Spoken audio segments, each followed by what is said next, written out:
welcome back to Life North of the 54th. I'm Garrett Brown. I'm Preston Brown, and we're grateful to have on our show with us the Shipleys, so we'll have them introduce themselves. I'm Marianne Shipley. And I'm Kim Shipley. Thank you so much for joining us today on our show. It's a delight. Thank you. So do you want to tell us about what brought you to the Peace Country and what brought you away from it, and how you met, and sort of where you grew up? Sure. I grew up in southern Alberta, and Rayanne was raised here in Edmonton. The turning point of so many things in my life, of course, was my mission. And I'd gone to the U of A here for 2 years before my mission. And I always thought that I would live in a big city. And when I went to Hong Kong after 2.5 years in Hong Kong, it was during the Cultural Revolution, and we were always, lined up, queued up in a line waiting for something or other. And because half of the buses were on strike, etc. And so after that experience, I decided I did not want to live in a big city. When I was finishing law school, I thought I didn't want to grow up in southern Alberta because I didn't want to be. I was raised in a Mormon community, and I wanted to live where we were a minority. And so southern Alberta was out of the question. I thought the best compromise was Red Deer. So we waited for months and months to get an interview for articles in Red Deer. And when we finally got articles, by that time, nearly everybody in the law class had got their articles lined up. And so we took this interview in Red Deer, and guess what? We didn't get the job. So now Rand's panicking. She thinks we're going to be unemployed. And I was walking through the law school, and I saw an advertisement for Grande Prairie. I didn't know much about Grande Prairie, but something seemed right about it. So we made arrangements to go up there for an interview, and we were able to get our articles in Grande Prairie with the Patterson Lewis firm. And so one of the other reasons I wanted to get in a rural area, an area that had rural property, because I wanted to be a gentleman farmer on the weekend. I kind of grew up in that environment, and like I said, after Hong Kong, I wanted to just be out alone with the cows. So when we went up to Grande Prairie, we took the position, and wasn't too much longer after that, but we found an acreage out where you folks were living on the banks of the Wapiti River, and we just loved it. I loved it more than Rand did, but that's another story. We came up, and the church was small. And over the years, I came to recognize that the thing I liked most about the Peace Country and Grande Prairie was the church. We had a lot of young couples. It was a small branch that was just turning into a ward, but we had a lot of couples there that were our age, just starting their families. Grande Prairie itself in those days was a very young city, and there weren't a lot of old people because people tended to start their careers off in a place like Grande Prairie and then would move out and move on. So we just had a lot of young couples that were there, young families, and we just really liked it. I liked the youngness of the place.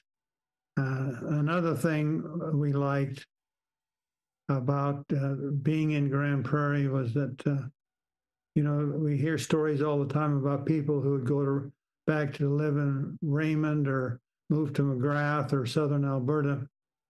And if they didn't have family there, they were just kind of hung out to dry. Whereas in Grande Prairie, nobody had family there. Yeah. And so everybody associated with everybody else. And everybody was very open and friendly, and it was just a great place to live and to raise our family. When we went up there for that interview, it was wintertime, and I would have been about 7.5 months pregnant with our second child, Todd. So we had a young daughter, and I was pregnant when we went up there in our little vehicle, and it was cold. It had to have been March sometime, and the heater didn't work on our vehicle. I don't think I've ever been as cold and as chilled in any other time in my life as that trip up there. When we got to the motel, the first thing I did was go and run a hot bath and just sit in the bathtub. We were so cold. So, that wasn't a very good beginning to being introduced to Grande Prairie. And like Kim says, I was born and raised in Edmonton. So there was a lot of talking that was going on to convince me that I even wanted to be in something that was smaller than Edmonton.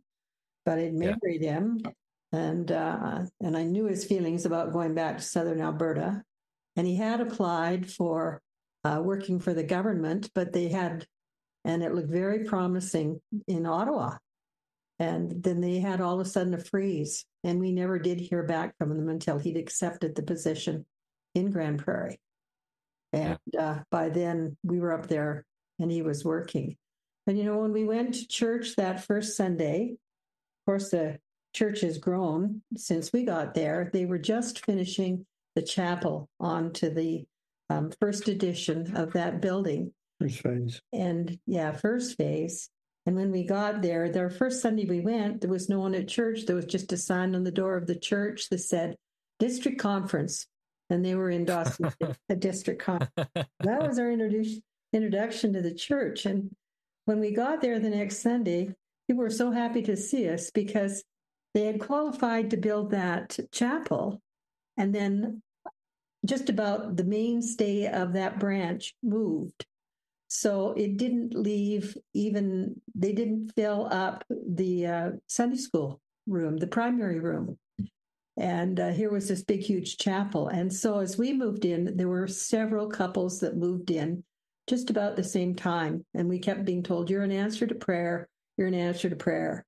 Because they just didn't qualify for that big, huge chapel that was there. And of course, everyone was thrilled that they were building it.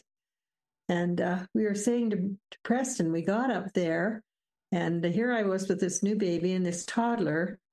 And I would, at 10 o'clock at night, I would nurse Todd and lay him down, and at 2, he'd be awake, ready to nurse again. And I would put him down, and it was light, and I would pick him up at 2, and it was light. We finally figured out why everyone had tinfoil on their windows.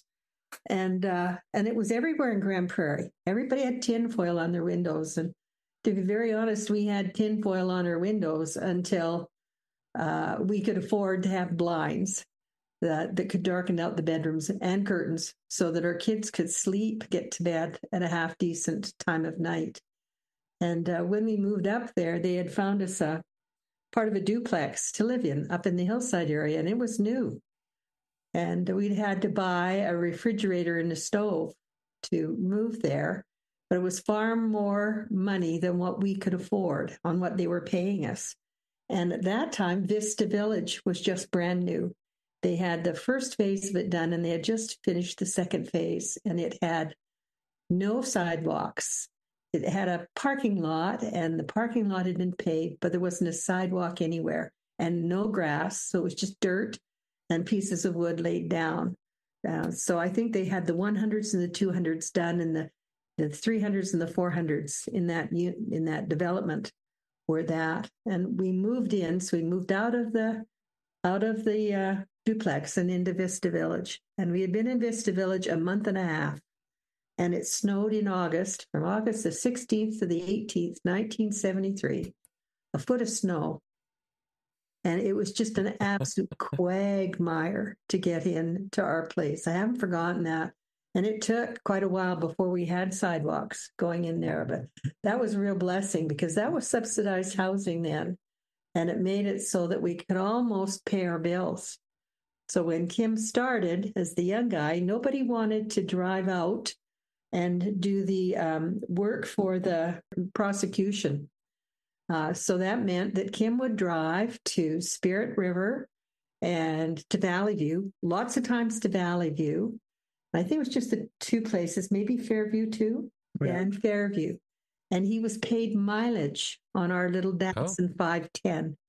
And between his $300 a month, that's what we were paid, and the mileage, we were able to live for the first 2 years we were there. That was the only way that we could do it, and took out part of my pension from teaching school because it was just too, we were just too close to the line with two little children. So that first few years we were there, I sewed his suits. And he put rubber soles on the bottom of his shoes because he had holes in the bottoms of his shoes.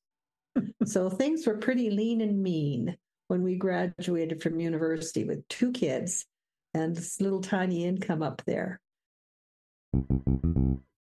But he's really right about, the ward.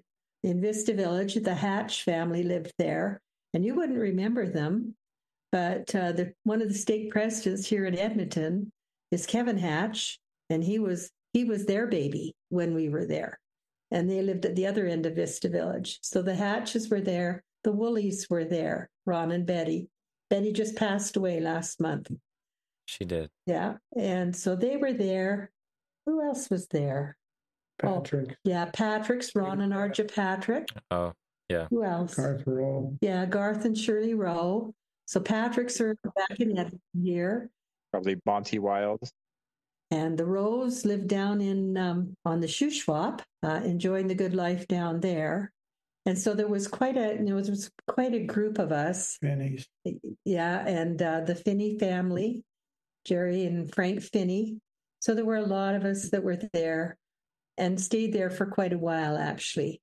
Then as the ward started to grow and got bigger, some of those people that were there with us at the very beginning moved on because Grande Prairie at that point, the church hadn't been growing for years. And the reason for it was people were transferred there and then they got a promotion and they would leave. And we kept hoping that someone would move in that was coming to establish a business or buy a business or something professional. So they would stay there. And families would stay there. So it wasn't long after we got there that Brent and Barbara Peatgrass moved up there. And of course, Dr. Peatgrass is still there and stayed. And we stayed there until we retired. Kim was 60 and he retired. And that's when we left and came down to Barrhead. But it was, I think, one of the highlights of the year was twice a year when we would have district conference. And everybody would come from all over and we would meet. Most of the time it was at the Grande Prairie building because it was the biggest. And they just couldn't find a building big enough in the district to rent for them to have meetings. And so that's why it ended up being down in Grande Prairie for many, many years until Fort St. John got a bigger place, their own building. But Kim would travel because he got put into the district council. And so I would travel with him and we traveled up to Manning because there was no branch in Peace River. It had been closed down. And so it was Dixonville, it was called, and they met in a 60-year-old Catholic church. It was very, very small. And they had an old pipe organ. And Elsie, her name is Heiligers now. Elsie, do you remember her family's name? Her dad was a farmer up there. She played the organ. She was about 12 years old. She barely touched that little pedal pump organ. And the Cusicus families were there, and the Twos. That was about it. And then Butlers. And the Butlers, yeah. And then they reopened Peace River up there. And so someone you might want to talk to that's around Edmonton are the Rices, because the Rices were there just about the same time we got there, or just shortly after. They arrived in Peace River, Bill and Karen Rice.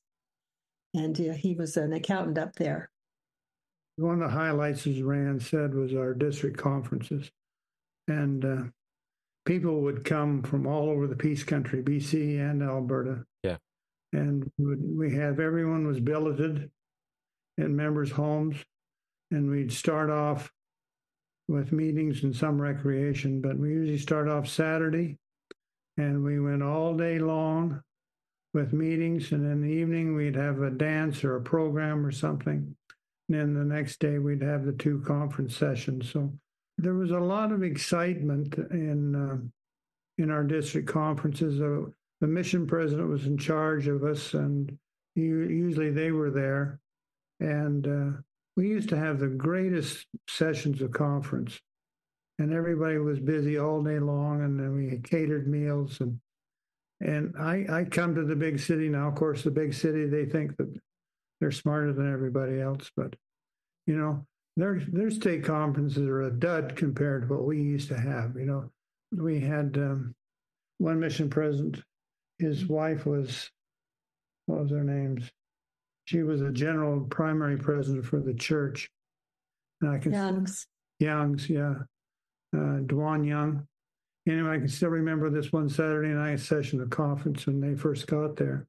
She said to me, we were all sitting on the stand, and she said, "There's a tremendous amount of excitement in this room, and you could just feel it." And it was, people would come down as much to go shopping as they came to go to the church. But we all billeted, and we all got to know other people in the district, whether it was from Fort St. John or, you know, Dawson Creek or Chetwynd or whatever. And those were exciting times, and we had marvelous conferences, just absolutely marvelous conferences. And I just feel that down here, you know, when you go to a state conference, and it's just in my judgment, it's just a pale imitation of what we used to have up there in the Peace Country. I feel like those must have continued to the time that we were there, and you know, it was a stake then. But I remember as a youth, those state conferences, the Saturdays would just be full of life and excitement. Like we would have, like occasions Ron Patrick would come back up from Edmonton to like run things with CES stuff and do things, and we would like just the excitement of people coming down from Fort St. John, Dawson Creek, Fairview, like you were saying, and coming from Peace River. That was a lot of fun. And then the evening, like there would be a break from all the fun, sort of like half fun, half educational sort of games. And then in the evening, it would be a dance, and it would be a blast. yeah. Yeah, it was great. Yeah. When we got there was the church building in Grand Prairie, and there was a phase 1 building in Dawson Creek. Those were the only actual real church buildings that existed. Fort St. John was still meeting in a school when we were there. But there was the branch for the Alberta side.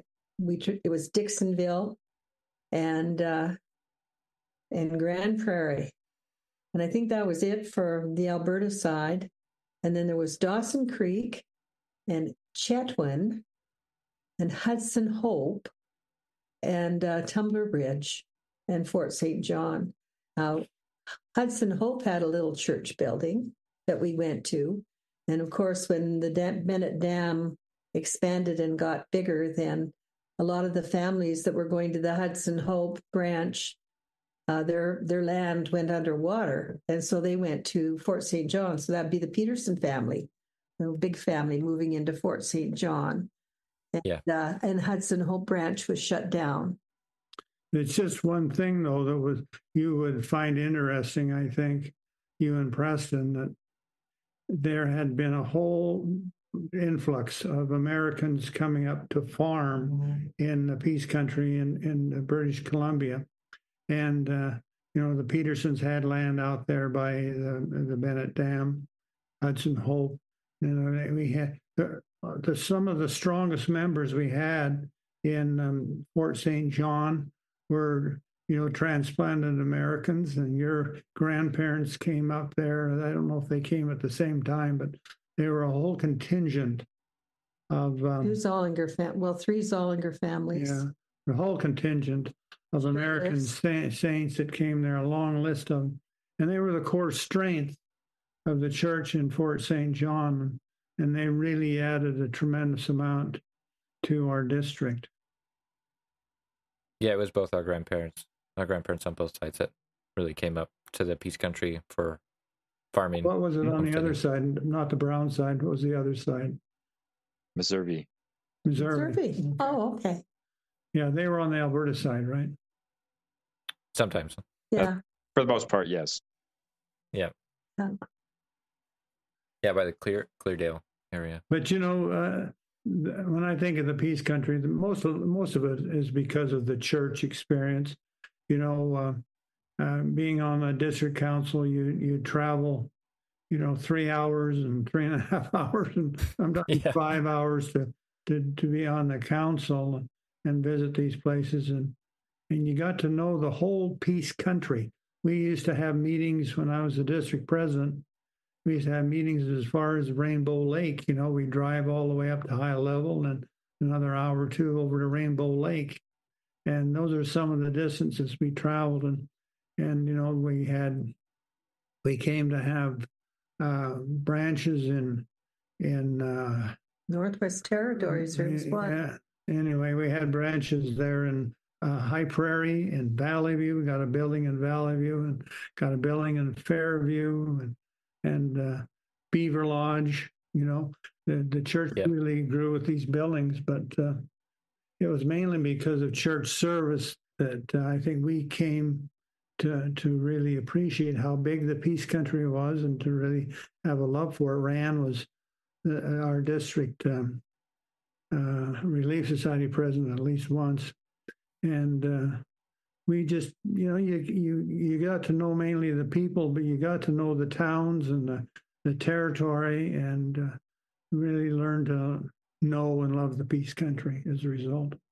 But when we first arrived there were people in the ward that were old then that were the original members of Grande Prairie. So there was Brother and Sister Horton, and he was, I think, their first baptism up there. And, wow. and they ended up moving down to Grande Prairie, but we had it was a district conference, and we had a 70 who visited. Do you remember that? Anyway, it was the missionary who had baptized the Hortons family. Wow. And That's that was cool. pretty exciting for them. He went to visit them. And, they were in their 80s, and I was their Sister Horton's visiting teacher. And I can remember her coming to the ward, and I was probably maybe 27, 28 years old. I wasn't that old yet. And she came and taught us how to make bread. And I've never forgotten her teaching us the proper way to knead bread, and taught us that. And so here were all these young Marys there learning how to make bread. And I think we all still make bread because of Sister Horton. And then there were two sisters who came up to the Peace Country as teachers. And they didn't marry members of the church, and their husbands never did join the church. But that was Sister Mackey and Sister Brown. And they were in the ward. And they were still coming to church when we arrived there, and for many years after, were both coming to the ward by themselves without their husbands. They would come to church, just as faithful as can be. So there was a few very faithful members there, but we remember them when we arrived there, and this big contingent had left.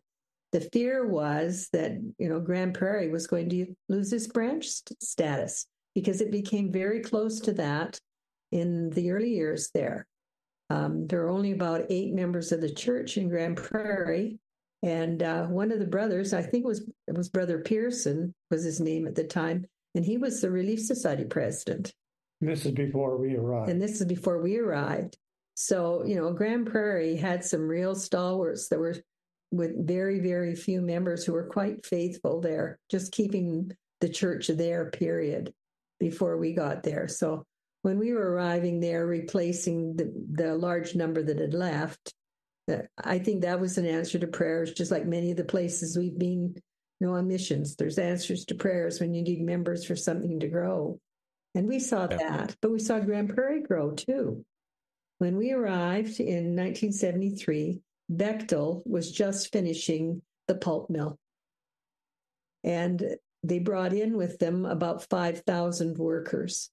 And so the infrastructure in that town had to change because of that, and some of them stayed there. So when we arrived, Grande Prairie had swelled to 21,000 people. So a lot of people in a very short amount of time, because when the mill opened, then of course it started to employ a lot of people. And then there were some other big projects that went in after. So when we left Grande Prairie, we were at about 44,000 people, and now it's way over 80. So it's grown considerably. Yes, it definitely has. Yeah.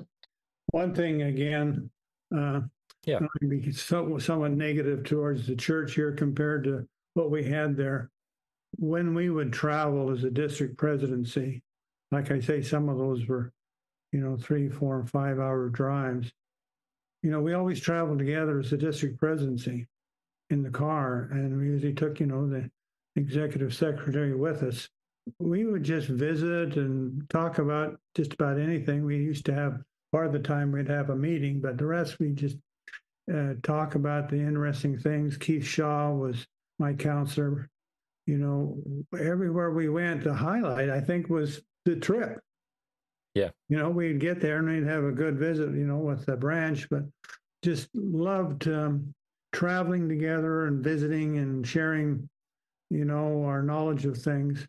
And I see the stakes here in Edmonton, usually if they go out, they're concerned about being efficient, I guess, but they'll have one counselor will go visit the ward all by himself. Yeah. The state president will go to another ward and visit by himself. And they miss that camaraderie, this unifying influence of traveling together that we used to do all the time. And I really think that was one of the real high points of serving up there in that capacity.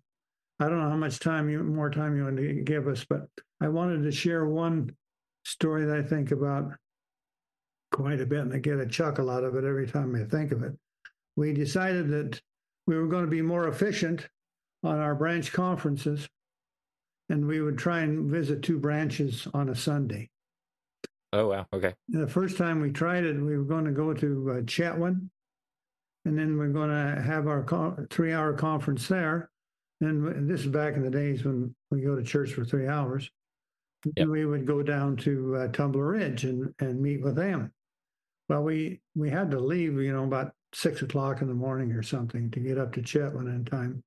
So we had the 3-hour break, and we were pretty tired when we were done. Then we drove down to Tumbler Ridge, and it was early because they met in the afternoon. And so we just kind of all leaned back in the car and went to sleep. And all of a sudden, I can remember waking up. I was totally, you might have had this experience sometime in your life. You wake up and you're totally disoriented. Like, yeah. I didn't know where I was. I didn't know if I was alive or dead. And who are these guys in the car? And we all kind of woke up at the same time, and we're all disorientated. We didn't know where. You're looking at, where are we? It's like we went into another realm.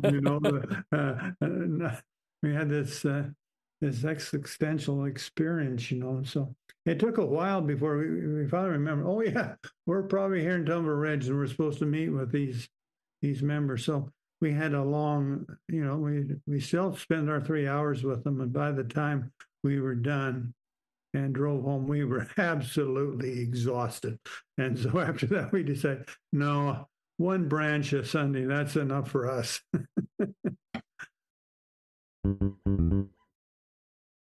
When we arrived there, of course, one of the things you have to do is shop. Yeah.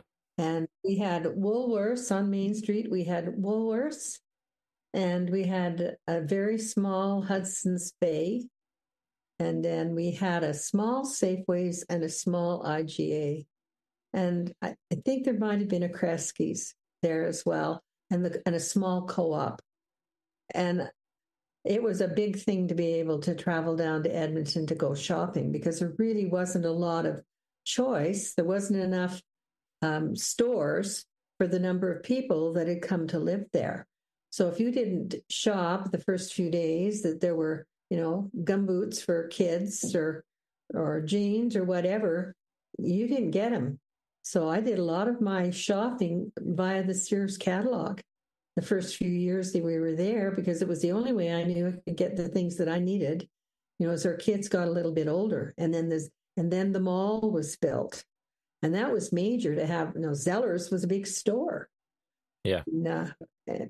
And so all of a sudden, things started to get a little bit bigger, and that made quite a bit difference. So when we'd have conference, Fort St. John was coming down to shop in Grande Prairie, which I'm sure they wouldn't have been doing until that started to change and to grow. And our kids, when they first started school, we were in Swanhaven, our first home where our kids were going to school. First, I guess, first Parkside, and then it was Swanhaven. And they'd walk to school. In those days, you could walk to school and your mother didn't have to hold your hand and walk you all the way to school. Make sure you were in the door safely. So my kids walked to school. And then we moved out to where we lived for a good part of our marriage, out on our acreage. And then it was the school bus all of the time. But, we watched the schools change and the areas change. And we can't fault the education that our kids got there. I worked, I substitute taught for 3 years before I started teaching again full time in 1989. And I was in Hillside, which of course is one of the have-not schools, and very poor area. But we also had brand new areas being built on the other side of Hillside. And so we had students who had very, very little, or had a lot of Indigenous students, and then these kids who were coming from good, solid middle class and upper middle class homes. It was quite a difference in our school. But we also had full-time Native liaisons in our school, and that made a tremendous difference in how our students interacted, how our First Nation students, made friendships and things. That some of the parents who became very involved. That was a really good experience. And that was my first experience with being around people who were different than me. I grew up middle, white, and that's all I knew. I wasn't used to immigrants. I wasn't used to a high First Nations population, and Grande Prairie changed. And our school was the Hillside School, was the school that took in, it was for the English as a second language school. So it meant that we had anyone coming into our school who didn't speak English. Yeah. So I would get, in my kindergarten class, I got children coming into my class from Afghanistan, Jordan, Serbia, Kosovo, that kind of thing. It kind of opened my eyes a little bit to what the rest of the world was like before we went on missions, because I had certainly never had any experience out of, middle class, conservative, white. That's all we were used to. When we left Grande Prairie, it was changing quickly. But we left it with very fond emotions of where we'd been. It was 33 years before we left. And down here in Edmonton, our new temple president, we were their home teachers when they moved to Grande Prairie, and that was the Petersons. And now there are ministering teachers. So it's changed, but it took a long time for that to change. So, Kim just went up to the Woolley funeral with Todd and saw so many of the people that we had come to know and love up there that are still there.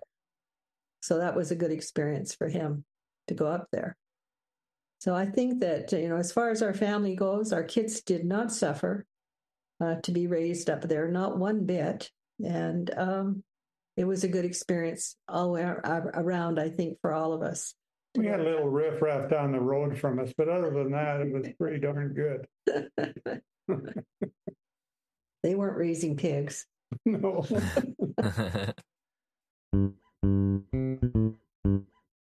I don't know how much longer you want to chit chat. If you got any questions, we can answer your questions. But yeah, did you have a question, Preston?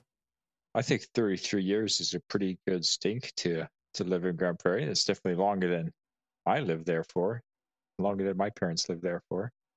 A couple other questions. maybe slightly less related to the Peace Country, but do you mind telling us a little bit about how you two met and started a life together? Well, let me see. Kim's a few years older than me. So before he went on his mission, I knew who he was because he dated one of my girlfriends and left on his mission. By the time he came back, I was in university. Then he decided he'd date my roommate, and that only happened, I think, twice, maybe only once. And then I waited a whole year before he noticed I existed. I was in my last year of university by then. So we were going to the institute at the university. And at that time, it consisted of basically one big massive singles ward and some marrieds that were still going to school. So we started dating in the summertime, and I had a teaching position in Calgary. So he was going to school. He was in arts, finishing his arts, and I was doing my first year of teaching in Calgary. And I commuted back to Edmonton every weekend but 3 in that entire teaching year. And he came down to see me on those 3 weekends that I didn't come up. We were engaged, in October. And so it was a long, long year. And we were married right after I finished teaching school. So you could say we met at the Institute in Edmonton, where many marriages start. Yeah. And then went north for work. So that's kind of, and as far as backgrounds of our families go, he's from a small town and I'm from the big city. So there were some adjustments for me to make. Yeah. But, loved his parents. And it was fun to go down to Glenwood and see family down there. And he had to adjust to the big city. So we haven't suffered. Next week we'll have been married 54 years. So. Wow, congratulations. Yeah, so I think we're doing all right. We at least we feel like we're doing fine. We look at our friends who've lost spouses so I think we're doing quite well. Yeah, our health is really good compared to so many our age now. Doing a ministering visit last week, and I thought, good grief. My companion is about 71, and it takes him about 10, 12 minutes to get out of the car and get up the step to the door to go in to visit. He's so crippled up. He's got every ailment known to man. And we get in the house there's one family, and the man is also crippled all up, and he can hardly walk, and his hips are bad, and his knees are bad, and they got these pressure stockings they put on their legs. And I'm sitting there listening to those 2 guys talk, and I thought, whoa, count your blessings. When you're your age or Preston's age, you don't think too much about health, but it seems like that's all we ever talk about anymore. We go down to Desert Hot Springs every winter, and nearly every couple that's there that we know that are members of the church and associate with, they've got at least one of them has got a serious health problem, ailings, and so we're just counting our blessings here because as long as our health holds on us, happy campers. When we went to church our first Sunday here in Edmonton, the Rabbit Hill Ward, there was Preston and Cody Green, who I taught when he was 4 years old, and the Carroll boys at that time. And I thought, I know these people. And our bishop was the son of a couple that we had known from university. And so it's a small world, even when you come to the big city. And it's been interesting how many exports have come from Grande Prairie. And I think have done well for themselves. Look at you. Yeah, I think Preston's doing pretty well. Thank you. Well, I'm not, I don't have a PhD. We're working towards one, so I think Garrett's doing pretty well. Yeah, we'll see how it goes. I'm almost done. You don't have to go into a lot of detail as we are coming to wrapping up, but do you mind telling us about the missions that you served after you retired? Okay. I'll tell you about China. She can tell you about Africa. Okay. I had such a great experience as a missionary in Hong Kong, and Yes. to this day, when I hear missionaries come home and they're a little disenchanted with their missions or they're unhappy with this or that, I just cannot relate with it because my mission was such a spectacular experience for me. It changed my life, and I wanted my wife to have that experience. So we worked towards serving a couple mission and planned on it and set our goals to do it. And but I thought we're going to let the Lord decide where we're going to go.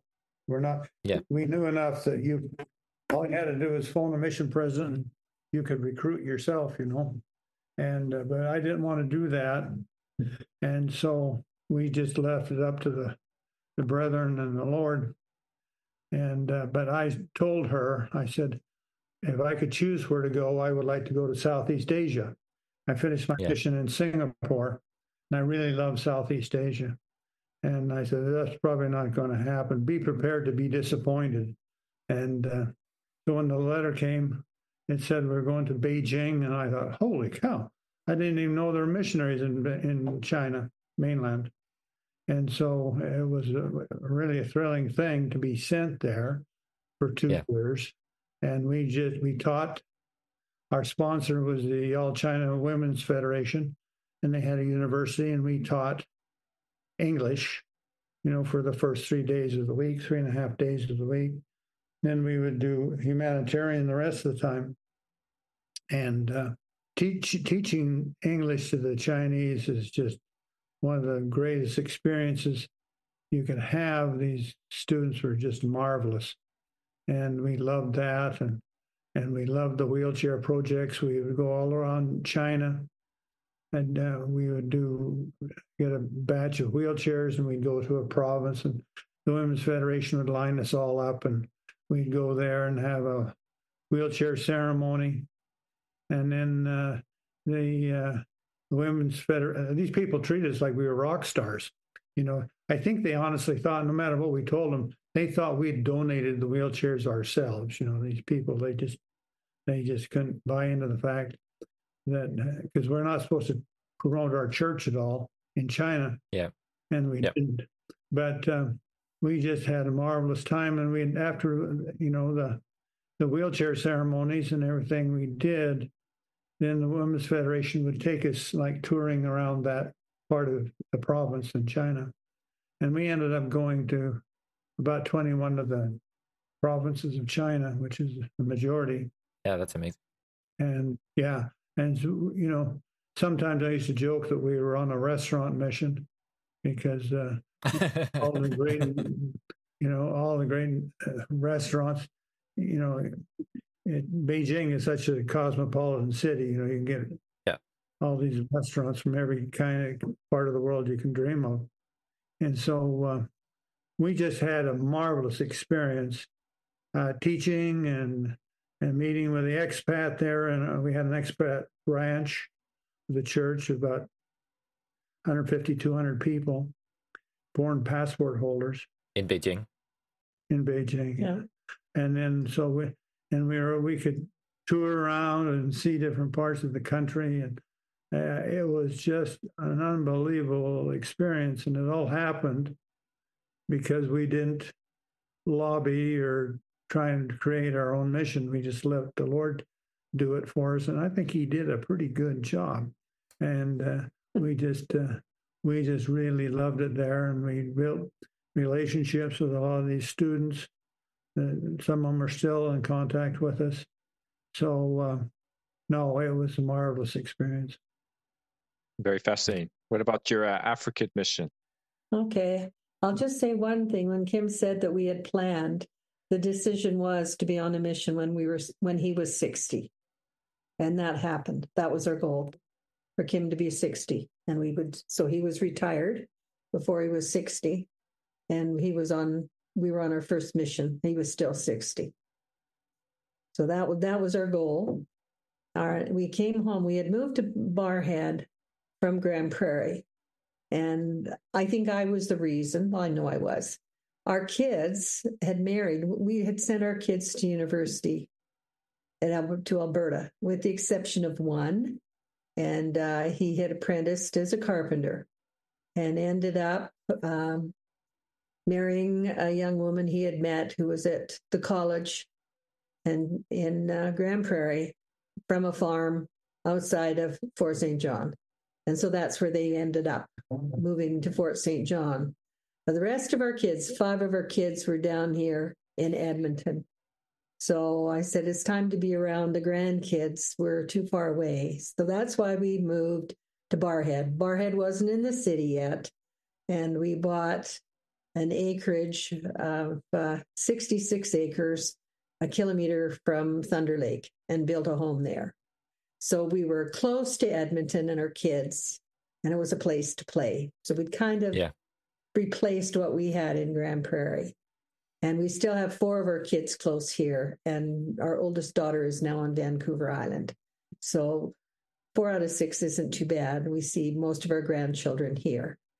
So that was a good experience, the move. And so we were actually in Barrhead for 17 years. We came home from China in 2007, middle of 2000. Well, it was August of 2007. We had stayed to finish an extra month. We stayed so we could finish some wheelchair projects before we came home. Yeah. And our next mission was Uganda. So basically, we were home about 2.5 years, fully intending to put in our papers again and go on another mission. And again, we did the same thing. We made no request. And it was interesting how just in a few short years, they were starting to say, the mission department, you can request missions.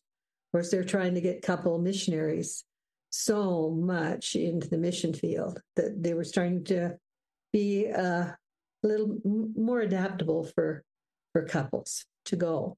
We didn't put it again, and we went, and we knew we had a call coming in. We were just waiting for it to come.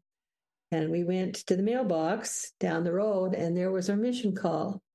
And Kim let me open it.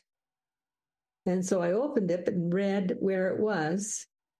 And that was the last thing he said.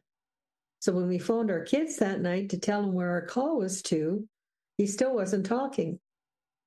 And he didn't talk that night. And it finally came out that he had at one point said, someone asked him where he didn't ever want to go on a mission. And guess where it was? Africa. And we were sent to Africa. So we were sent to the Uganda Kampala mission. And that mission at that time included Ethiopia, Rwanda, and Uganda. Oh, wow. We went just right after Christmas, and at the start of 2010, were picked up at the airport, and our clothes didn't arrive with us. They were stuck in Great Britain somewhere, probably London, and the flights came in only every 2 days. Too much detail. Yeah. So anyway, we were at the mission home washing our clothes, and we got to attend on that Sunday the formation of the first stake in Uganda. So we were there when it stopped being a district and they got their first stake. And that was major because it had been about just not even 20 years since the first missionary, first baptism had occurred in Uganda. So that was major. And we were in not a small town. It used to be the resort town of Uganda. It was called Jinja. And they hadn't had a couple missionary there for almost a year when we got there, and needed it badly. So we were member missionary leadership support. We were there to help them organize themselves and show them how to do things. I was over the Perpetual Education Fund.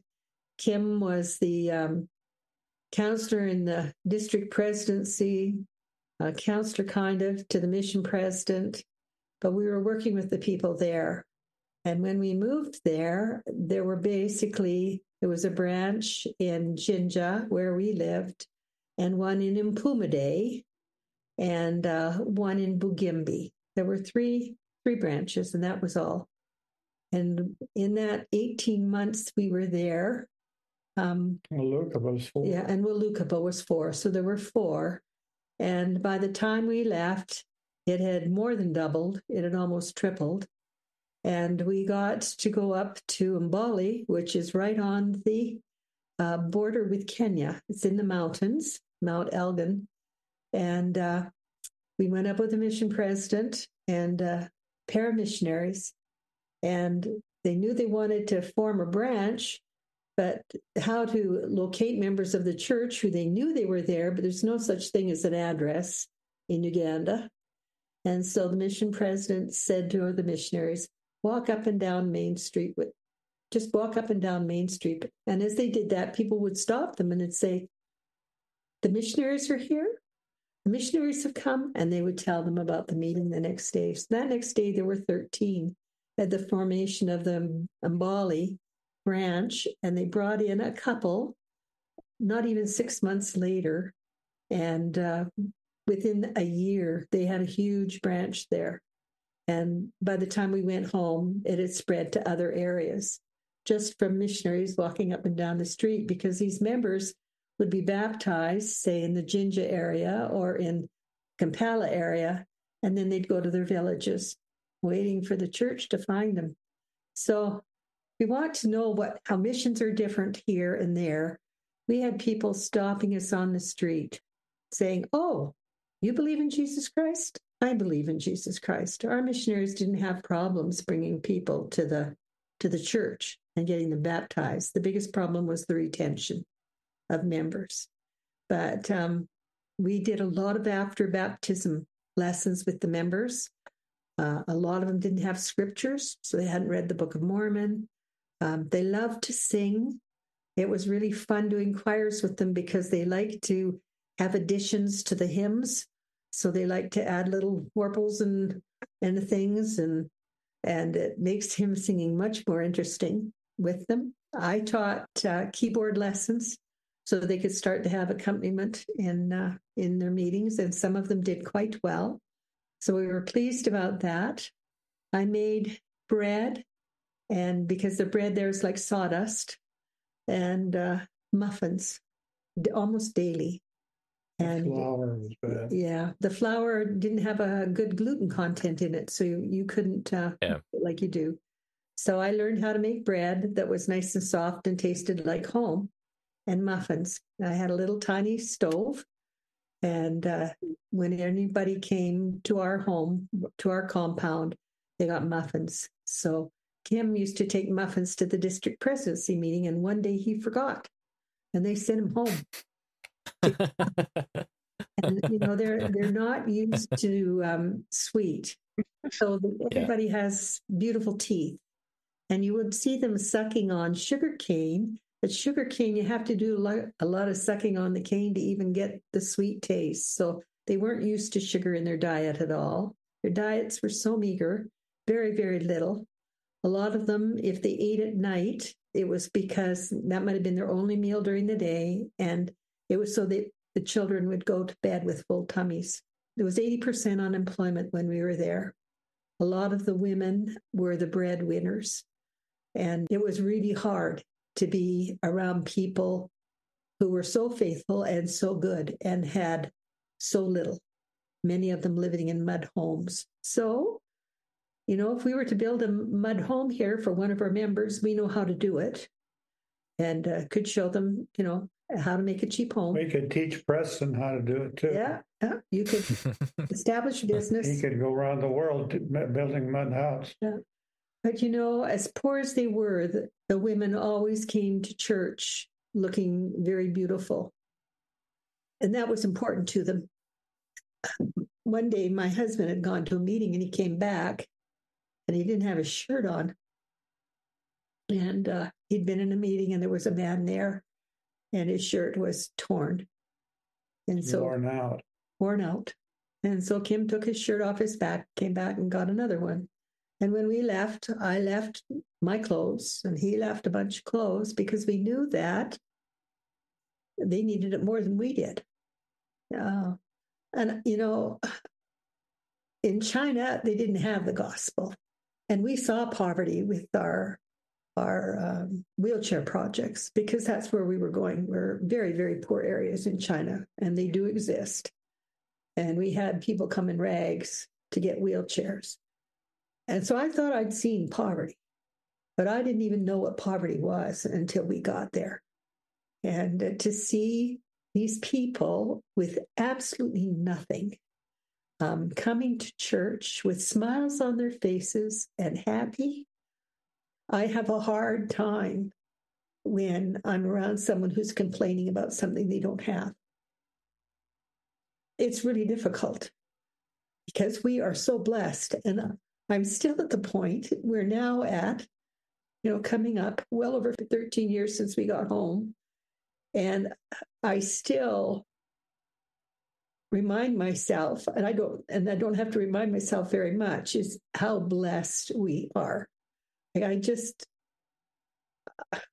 don't think, unless someone has traveled and seen the conditions that some of these people who are our brothers and sisters live in, can walk away and not appreciate what they have. Very hard. When I was in Beijing, China, I came home and I said, I'll never complain again. And but 6 months later, guess what? I'm back complaining about this or that again. But then when we came back from Africa, I said to myself, I really am never going to complain again. I hear, and we got it so rough here in Canada, I just go out the door and I look down the street and I'll see about 3 vehicles for every house. And, we have so much prosperity, and yet we're grumbling and complaining and going on about how tough it is. It's hard to do after you've been to Africa. Well, or you haven't had money. And I said to Preston, and you probably don't even remember this, this would be Grandpa and Grandma Brown, and we were up there at a meeting, and they invited us to their home for dinner after church. And they had built their home, and I think it's the one they probably died in.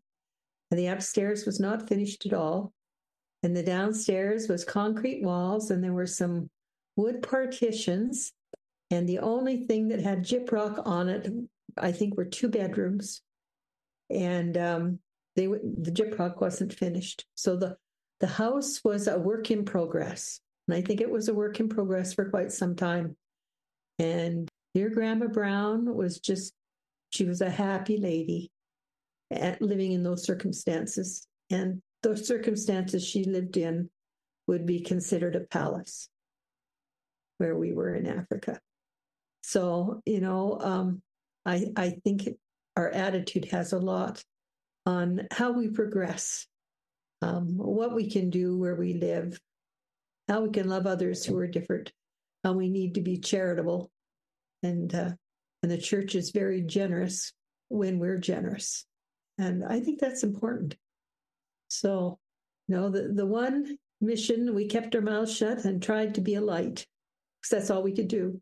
Couldn't answer questions, couldn't reference the church, nothing like that. We could just, what would Jesus do? And the next one, we knew what Jesus would do, and we weren't allowed to give them any money.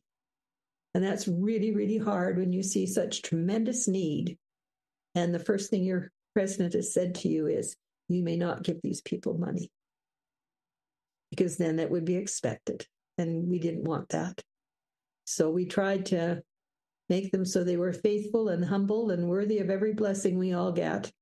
And we had the great pleasure of teaching temple prep and taking a group down to the South African, to Johannesburg Temple.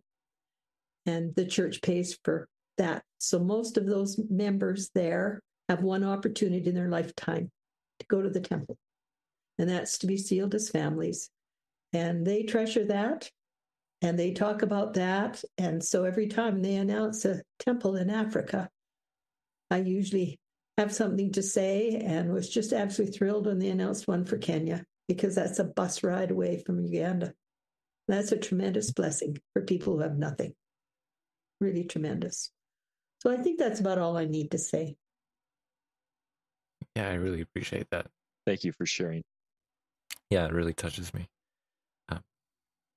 I don't really have words to follow what you said, except thank you. So Welcome. thank you for sharing. I think we'll probably wrap up. It's been an absolute pleasure to catch up with you and to talk with you. Yes, you've blessed and touched so many lives.